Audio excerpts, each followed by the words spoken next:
JEE main 2023 की preparation में अभी काफ़ी बच्चे गंभीर रूप से इन्वॉल्व हैं। अभी आप लोगों का एग्जाम हुए भी थोड़ा सा टाइम बीत चुका है, तो आपको थोड़े रियलाइजेशंस हुए होंगे कि यार हमें कहाँ कहाँ कमी रह गई और अब हमें क्या करना है। तो इस वीडियो में हम एक बहुत ही स्ट्रक्चर्ड प्लान बनाएंगे जो आपको फॉलो करना है, so that you can score the best possible marks, preferably 99 percentile and above in JEE Main April. शुरू करने से पहले एक छोटी सी अनाउंसमेंट कि हमारा JEE main plus advance crash course जो चलता है 2023 का, इसमें 10th ऑफ फरवरी तक आपको 40% डिस्काउंट मिल रहा है। तो ये कोर्स 5,000 रुपीज़ का आता था, जो only for the next 6 days including today आपको मिलेगा ओनली फॉर ₹3,000। ओके, तो ये कोर्स अब हमारे जेईई एडवांस्ड और जेईई मेन कोर्स से भी सस्ता है, जिसमें आपको दोनों की प्रिपरेशन हो जाएगी। You will get test series, DPPs, सब चीज़ों के सॉल्यूशंस, सब चीज़ों के वीडियो लेक्चर्स, बैकलॉग क्लियरिंग के लेक्चर्स, सब कुछ इन जस्ट वन प्लेस। तुम्हें केवल इसको पढ़ना है, तुम्हारा सारा काम हो जाएगा। डिस्क्रिप्शन में देख लेना इसको अगर लेने का सोच रहे थे, लेकिन अगर तुम्हें फाइनेंशियल प्रॉब्लम थी तो दिस इज योर चांस। ठीक है, तो चलिए बात करते हैं यार अब अपन कि वो 3 चीज़ें क्या है जो मैं आपको सजेस्ट करूंगा। सबसे पहली चीज़ जो मैं आपको सजेस्ट करूंगा वो ये रहेगी यार, आपको अपनी जो वीकनेसेस रही हैं अब तक उनको आपको बिल्कुल साइंटिफिकली पता करना पड़ेगा। और यहाँ पे मेरी एक स्ट्रेटजी रहती है जो मैं कई सालों से बच्चों को बता रहा हूँ, इसने लाखों बच्चों की मदद की अब तक, तो मैं भी बताता हूँ मैं। वो है मेरा रूल A- A और A+ वाला। ठीक है, अगर आप ऑलरेडी फॉलो करते हैं तो बहुत अच्छी बात है, और अगर नहीं करते तो बता देता हूँ क्या है। तो यार आपके जितने भी चैप्टर्स जो आपके सिलेबस में हैं, जितने भी चैप्टर्स आपके जेईई में, फिजिक्स, केमिस्ट्री, मैथ्स, आपको इन तीनों को डिवाइड करना है 3 सेक्शंस में। ठीक है, A- वाले वो चैप्टर्स जिनमें आपको कुछ नहीं आता है या बहुत कम आता है। ठीक है, मतलब इन चैप्टर का आपको कोई ग्रेस्प ही नहीं है, कुछ आता पता नहीं है, क्वेश्चन आएगा नहीं कर पाओगे। दूसरा ए, ये वो क्वेश्चन है जिनमें you have somewhat level of preparation, मतलब अगर आपको इजी क्वेश्चन पूछ लिया आप कर लोगे, हार्ड क्वेश्चन पूछ लिया नहीं कर पाओगे। ठीक है, वैसा कुछ, या ट्रिकी करके पूछ लिया नहीं होगे, बट बेसिक्स आपको अच्छे खासे आते हैं। और तीसरे आते हैं A+, जो आपके बहुत ज़्यादा अच्छे चैप्टर्स हैं। ये वो चैप्टर्स हैं जिनके अंदर आपने जनवरी रिटर्न में शायद स्कोर भी किया होगा। ठीक है, ये वो चैप्टर्स हैं जो आपके, जिनमें आपको महारत है, जिनमें आप जेईई मेन के सवाल आएंगे, काफ़ी प्रोबेबिलिटी कि आप उसे सॉल्व कर लोगे। मैं ये नहीं कह रहा हूँ आपसे सब क्वेश्चन हो जाते हैं इस चैप्टर के, लेकिन लेट्स से 80-90% क्वेश्चन आप बना लेते हो। ठीक है, तो अभी आपको जिन 2 चीज़ों पे फोकस करना है, इस पे तो फोकस करना ही नहीं आपके अटेम्प्ट तक। ठीक है, लास्ट के जब 15 दिन बचो ना आपके अटेम्प्ट से पहले, तब इसका रिवीजन कर लेंगे, क्योंकि ये आपको ऑलरेडी आते हैं। जिसमें हम जनवरी में नंबर ला चुके हैं उसी को वापस पढ़ के क्या मतलब है, right? We have to study other chapters, right? And those will be your A- and A chapters. अब इसमें भी ए वाले पे हम इतना ध्यान नहीं देंगे, क्योंकि हम कोई जेईई एडवांस की तैयारी तो नहीं कर रहे हैं अभी। हम तैयारी कर रहे हैं जेईई मेन की, जिसमें बहुत ज़्यादा हार्ड क्वेश्चन एनीवे नहीं आते, और इस बार तो पेपर काफ़ी ईजी भी आया था जनवरी में, right? So we will not focus on A also for now. हम फोकस अभी करेंगे उन चैप्टर्स पे जिनमें हमें बिल्कुल भी समझ नहीं है, इन पे हमारा फोकस रहेगा। इन पे हम लोग व्हाट्सएप का ब्लू टिक डबल वाला लगाएंगे। ठीक है, क्या बोल रहा हूँ ये मैं?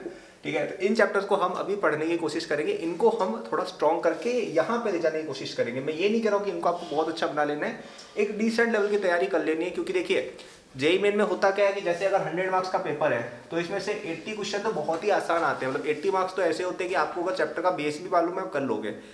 तो आपको लेट से अभी तक 40 का आता था, है ना? तो आपके नंबर आ रहे थे, सॉरी हाँ, अभी आपको 40 का आता था, ठीक है, आपने 40 स्कोर किया। लेकिन अगर बाकी के जो चैप्टर्स है 60, उनमें से अगर आप इवन आधे क्वेश्चन भी अच्छे करके आ जाओगे ना, तो आपका स्कोर 70 के आसपास आ जाएगा, which is a very good score. मतलब परसेंटेज वाइज बता रहा हूँ मैं। तो इसलिए हम समवॉट प्रिपरेशन भी कर ले, वो मोर देन इनफ है। अब इस समवॉट में क्या क्या आ गया? इस समवॉट में आपको सारे प्रूफ निकाल देने, आपको किसी चीज़ के प्रूफ नहीं पढ़ने, आपको किसी चीज़ की डेरिवेशन नहीं पढ़नी है, आपको किसी चीज़ के एडवांस्ड एग्जाम्पल्स, एडवांस क्वेश्चन नहीं करने। आपको केवल इतना आना चाहिए, क्वेश्चन का टाइप क्या है, क्या फॉर्मूला लगता है, आंसर कैसे निकलता है, बस ये आइडेंटिफाई करना आना चाहिए कि जो क्वेश्चन पूछा गया है कौन से टाइप का क्वेश्चन है, उसको कैसे सॉल्व करना है, और उसका सॉल्यूशन क्या निकलेगा, वो आपको बस ये 3 चीज़ें आनी चाहिए। आपको किसी भी प्रकार की कॉम्प्लिकेशन में नहीं घुसना है। जैसे इवन ऑर्गेनिक में भी जा रहे हो आप, तो ऑर्गेनिक में कई सारे question without knowledge of mechanism हो जाते हैं, जिसमें आपको बस सिंपल सी रिएक्शन में भाई क्या प्रोडक्ट बन रहा है वो रिएक्शन पता होनी चाहिए बस, और उसमें मैकेनिज्म छोड़ो, आपको रीअरेंजमेंट करने तक की जरूरत नहीं पड़ती है। There are so many of such questions, right? केवल उन पे ही ध्यान दो। और अगर आप इस माइंडसेट से प्रिपरेशन करोगे, क्या माइंडसेट, कॉन्सेप्ट क्या है, क्वेश्चन क्या बनता है, कैसे सॉल्व करना है, बस ये माइंडसेट से अगर आप चलोगे ना, आपको लगेगा कि यार हर चैप्टर काफ़ी छोटा था, आप लोग करते क्या हो, कोचिंग्स वगैरह में या जो यूट्यूब पे आप देखते हैं लेक्चर्स, उनमें क्या होता है कि बच्चे को एकदम बारीकी से हर चीज़ को पढ़ाया जाता है, क्योंकि अज्यूम किया जाता है बच्चा तो 2 साल से पढ़ रहा है। लेकिन अब हमें 2 महीने में वही चीज़ करनी है, तो हमें चीज़ें स्किप तो करनी पड़ेंगी ना, तो हम उस पर ध्यान देंगे जो सबसे ज़्यादा इंपॉर्टेंट रहेगा। और यहाँ पे मेरा दूसरा पॉइंट आता है विच इज टारगेटेड स्टडीज।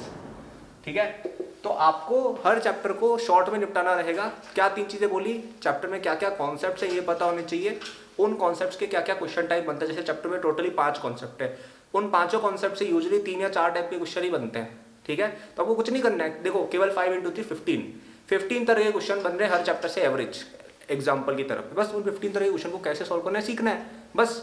इसमें थ्योरी में हमें नहीं घुसना है, इसमें derivation, proof, advanced example, mechanism, इन सब में इंटीग्रेशन, डिफरेंशिएशन, फिजिक्स के केस में इनमें घुसना ही नहीं हमें।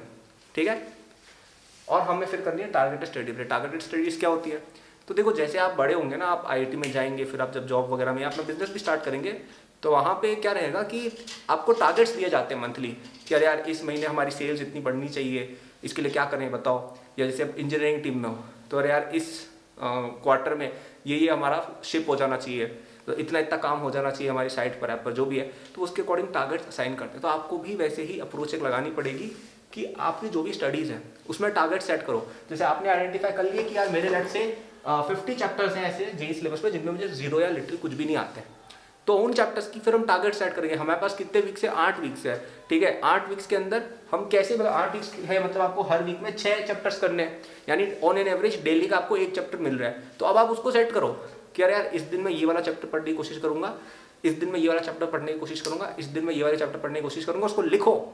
उसको लिखो अपनी डायरी में कि हमें जैसे इस वीक के ये 6 चैप्टर हमें करने हैं। ठीक है, और अगर आपके कम है तो कम प्रेशर है, ज़्यादा है तो ज़्यादा प्रेशर रहेगा, तो उसमें लिखो आप कि यार आज मुझे ये चैप्टर्स आ जाने चाहिए। ठीक है, अब सारे कवर नहीं होंगे, लेकिन जितना हो रहा है उतना बेटर है। और आप अगर अकेले खुद से पढ़ते रहे लंबा लंबा इतना पूरा कोचिंग का ले लेके, उससे तो बेटर ही पढ़ाई होगी आपकी, मतलब एक डिसेंट कवरेज आपका सिलेबस का हो जाएगा। ठीक है, और थर्ड जो आपको मैं कहूँगा वो रहेगा कि आपको इस परफॉर्मेंस को मेजर भी करना है। ठीक है, तो मतलब जैसे लेट से आपने चलो टारगेट सेट कर लिया कि इस वीक मुझे 6 चैप्टर्स करने हैं, आपने आइडेंटिफाई भी कर लिया कि भाई ये वाला चैप्टर्स अपन करेंगे। ठीक है, फिर आपने उन चैप्टर्स को कर लिया, उसके बाद उसकी टेस्टिंग भी करो। जैसे आज आपने पूरे दिन बैठ के लेट से हाइड्रोकार्बन्स निकाला। ठीक है, अब कई बच्चे बोलेंगे अरे हाइड्रोकार्बन्स तो 1 महीने से पढ़ाया जाता है, मैं 1 दिन में कैसे निकाल ले। तो भाई मैं वही कह रहा हूँ ना यार, तुम केवल उसके जो क्वेश्चन टाइप्स आते हैं उनको ही तुम्हें सीखना है और कुछ नहीं करना है। तुम्हें केवल क्वेश्चन टाइप्स के आते हैं वो करना आना चाहिए। तुम इतनी लंबी चीज़ों में क्यों पढ़ रहे हो, और वो भी बताऊंगा कैसे करना है आगे। ठीक है, तो आपने जैसे आज हाइड्रोकार्बन्स कर लिया, अब आपके पास 2 घंटे बचे, 30 क्वेश्चन हाइड्रोकार्बन के आप निकालो। ठीक है, 30 क्वेश्चन हाइड्रोकार्बन के आप करो, प्रीवियस जेईई मेन के जहाँ से भी है, और देखो कितने आपसे हो रहे हैं। अगर हो रहे हैं बहुत अच्छी बात है, अगर नहीं हो रहे हैं तो आप वापस से उसको टाइम निकाल के पढ़ोगे। ठीक है, तो इस तरह से बिल्कुल साइंटिफिकली चलना है, वीकनेस आइडेंटिफाई करनी है, उसको टारगेट बना के उसको टाइम देके निकालना है, और फिर टेस्ट भी करना है कि सही हुआ है या नहीं हुआ है। ठीक है, और ये सब करना खुद से थोड़ा सा डिफिकल्ट है, अंडरस्टैंड कर पाओ तो बहुत अच्छी बात है, लेकिन अगर खुद से नहीं कर पा रहे हो, मैं तो बता रहा हूँ तुम्हारे लिए बेस्ट चीज़ इससे बड़ा कोई हो ही नहीं सकती। हमारे JEE main plus advance course में आप एनरोल हो जाइए, अभी उस पर बहुत ही अच्छा ऑफर भी चल रहा है। 3000 रुपीज़ के अंदर आपको इस क्वालिटी का कंटेंट कहीं पे भी नहीं मिलने वाला है। इसमें आपकी सारी की सारी जो मैं कह रहा हूँ ना, 1 दिन में आपको 1 चैप्टर कवर करना है। यहाँ पे मैंने उसी अप्रोच से पढ़ाया आपको कि यार हर चैप्टर के अंदर जो सबसे इंपॉर्टेंट चीज़ें हैं जिनसे क्वेश्चन बनते हैं वो मैंने डिस्कस कर लिया है, और उन क्वेश्चन को कैसे बनाना है ये मैंने डिस्कस कर लिया है। ठीक है, तो आपको जो चैप्टर आप 15 या 20 घंटे में करते हो वो यहाँ पे आपका 3 घंटे 4 घंटे में हो जाएगा, क्योंकि वही चीज़ डिस्कस की गई है जो एग्जाम में आती है और उसको कैसे करना है। ठीक है, आपको कुछ और फालतू की बात मैं नहीं करता हूँ यहाँ पे, केवल क्वेश्चन कॉन्सेप्ट ये है, इससे ये क्वेश्चन बनता है, इसको ऐसे करते हैं, बस खत्म। यही डिस्कस किया गया और मैंने खुद डिस्कस किया है हर चीज़ में। ठीक है, ऐसा भी नहीं किसी और टीचर को ला के खड़ा कर दिया। आप मुझे देख रहे हो यूट्यूब पे, यहाँ पे आप मुझसे ही पढ़ रहे होगे। और भी टीचर इसमें रहेंगे आपको कोर्स के अंदर, जो अगर आपको लेट से मेरी कोई चीज़ समझ में नहीं आती, आपको और डेप्थ में पढ़ना है तो आप उनसे देख सकते हैं। सारा कोर्स रिकॉर्डेड है, आपको जब देखना आप देख सकते हैं। Question practice with complete solution, test series with complete solution भी आपको मिलती है। तो इस 3000 रुपीज़ के इन्वेस्टमेंट से आपकी इतनी ज़्यादा परफॉर्मेंस में, आपके कॉलेज में इतना ज़्यादा अंतर आ जाएगा। It's an immeasurable return on this investment. ठीक है, तो आप इसको देख सकते हैं डिस्क्रिप्शन में जाके। 10 फरवरी तक का टाइम है, लेकिन आप जब वीडियो देख रहे हैं तभी ले, क्योंकि 10 तारीख तक अगर आप रुकेंगे तो टाइम आपका जाएगा, मेरा नहीं जाएगा। ठीक है, हमारे तो बच्चे 10 तारीख तक आएंगे, लेकिन मैं चाहता हूँ आप अपना टाइम सेव करें। So for that get it as soon as possible, link is given in description. इसमें आपको test series, JEE advance, JEE main सब कुछ एक ही में कवर हो जाएगा। ठीक है, तो ये मेरी 3 बातें थी जो मैं कहना चाहता था इस वीडियो में। क्या बोली वापस से बताता हूँ। सबसे पहले देखना है कि कौन से चैप्टर्स हमारे सबसे वीक है, उन ही चैप्टर्स को हमें अभी कंसिडर करना है। लास्ट के 15 दिन के अंदर हम इन चैप्टर्स को देख लेंगे, ठीक है, अभी नहीं। अभी हमें केवल एक बेस लाइन बिल्ड करनी है। उसके लिए आपने जैसे वो 50 चैप्टर्स आइडेंटिफाई किए, ये चैप्टर्स मेरे वीक है या 40 वीक है, आपके पास 8 वीक बचे हैं, तो आप फिर उसमें लिखो कि यार इस वीक मैं ये चैप्टर्स कवर करूंगी, ओके। और किस दिन करेंगे ये भी लिखे, और उस दिन आप पूरे दिन बैठ के, आपका टारगेट ही होना चाहिए लाइफ में कि यार ये चैप्टर आज मेरा क्लियर हो जाना चाहिए। आप खुद से पढ़ सकते हैं, खुद से पढ़े, नहीं हो रहा है आप हमारे कोर्स के अंदर से जाके मुझसे पढ़ सकते हैं, ठीक है।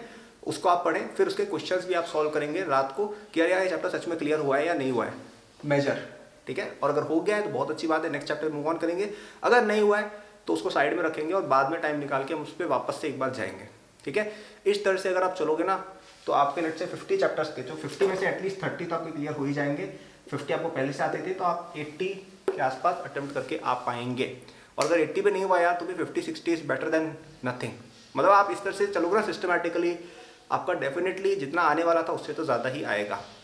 लेकिन ये इंपॉर्टेंट है कि आप अपनी अप्रोच को थोड़ा साइंटिफिक बनाएं, थोड़ा मेजरमेंट बेस्ड बनाएं, थोड़ा एनालिटिकल बनाएं। ऐसे ही अपना बेस्ट एफर्ट मार देने से कुछ नहीं होता है। ऐसे मत पढ़ाई करो कि अरे वाह चलो आज तो मैं अपना बेस्ट दे दूंगा, आज तो मैं अपनी बेस्ट पढ़ाई करूंगी, उससे कुछ नहीं होता है। टारगेट डिफाइन करो, टारगेट आउटपुट का नहीं कि रैंक कितनी चाहिए, ये टारगेट क्या है, तुम्हें क्या पता तुम्हें कितनी रैंक आएगी, लेकिन तुम्हें ये पता है कि तुम कितने क्वेश्चन सॉल्व कर रहे हो, तुम्हें ये पता है कि तुम कितने घंटे पढ़ रहे हो। That is a more better target to keep, क्योंकि वो तुम मेजर कर सकते हो ना यार। भाई तुमने आज टारगेट रखा कि मुझे आज 10 घंटे पढ़ना है, लेकिन यू स्टडी ओनली 8 आवर्स, तो वो तो तुम्हारे कंट्रोल में था ना यार, कि मैं 8 की जगह 10 पढ़ सकती थी। लेकिन अब रैंक कितनी आएगी वो तुम्हारे कंट्रोल में शायद नहीं है, ठीक है। तो टारगेट्स डेली के रखें कि आज ये चैप्टर कवर करना है, उसके लिए 10 घंटे हमें पढ़ाई करनी है, आज 50 क्वेश्चन मुझे बनाने इस चैप्टर के, फिर उसको कवर करने की कोशिश करो। धीरे धीरे तुम्हारा सिलेबस कब कवर होगा तुम्हें खुद पता नहीं चलेगा, और हो भी जाएगा, ठीक है। कितने ही बच्चों को ये बातें मैं हर साल कहता हूँ, कुछ बच्चे सुनते हैं और IIT में NIT में पहुँचते हैं, कुछ बच्चे नहीं सुनते हैं, वापस से अपनी वही जो पुरानी आदतों से पढ़ाई होती थी वही करते हैं, फिर उनका सिलेक्शन भी नहीं होता है, फिर ड्रॉप करते हैं। फिर तो ड्रॉप तो भी 1-2 ड्रॉप की भी लिमिट होती है, राइट। उसके बाद कितना ड्रॉप कर लोगे, राइट। तो थोड़ा सा प्लीज सीरियस होकर आप अपनी पढ़ाई कंटिन्यू कर सकते हैं। सो चलो यार, थोड़ी ज़्यादा ही सीरियस बातें हो गई। Thanks for watching, good luck. आपको सोशल्स के लिंक और मेरे कोर्सेज के लिंक वगैरह डिस्क्रिप्शन में मिल जाएंगे। आपको कोई क्वेरी हो आप इंस्टाग्राम पे मुझे भेज सकते हैं फॉलो करके। वहाँ पे तो मैं अभी काफ़ी कॉलेजेस वगैरह में स्पीचेस देता रहता हूँ। अभी गया भी था मैं DAIICT गांधीनगर में, तो वहाँ के भी मैंने काफ़ी फोटोज़ वगैरह डाले। अगर आपको इंटरेस्टेड हो आप उनको भी देख सकते हो, ठीक है। Good luck.